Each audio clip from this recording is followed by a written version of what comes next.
বলতে গিয়ে, ইসলামের কথা বলতে গিয়ে আমার প্রাণপ্রিয় নেতা শহীদ সালাউদ্দিন কাদের চৌধুরীকে ফাঁসির কাস্টডিতে ঝুলানো হয়েছে। আজকে শহীদ সালাউদ্দিন কাদের চৌধুরী বাংলাদেশের রাজনীতির ইতিহাসে যে কথাগুলো বলে গিয়েছেন সেটাই আজকে বাংলাদেশের মানুষ নয়, সারা বিশ্বের মুসলমান উপলব্ধি করতে পারছে। আজকে বিশ্বের মুসলমানদের উপর আমাদেরকে দ্বিধা বিভক্ত রেখে ইহুদিরা ঐক্যবদ্ধ হয়ে সারা বিশ্বের মুসলমানদের উপর যে নির্যাতন চালাচ্ছে, সেই নির্যাতনের শিকার আজকে গাজাবাসী নয়, ফিলিস্তিনবাসী নয়, সারা বিশ্বের মুসলমানদের উপর হামলা হয়েছে। এটা আমাদের মনে রাখতে হবে।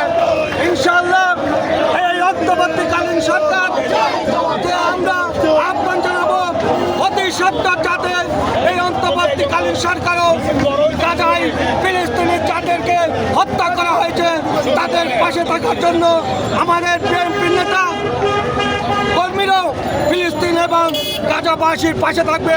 আমাদের প্রাণপ্রিয় নেতা তারেক রহমান আজকে যে ডাক দিয়েছেন সেই ডাক সূচনা করেছেন।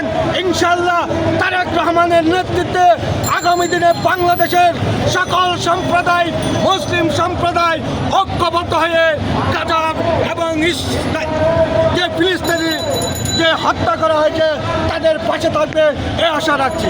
আসসালামু আলাইকুম।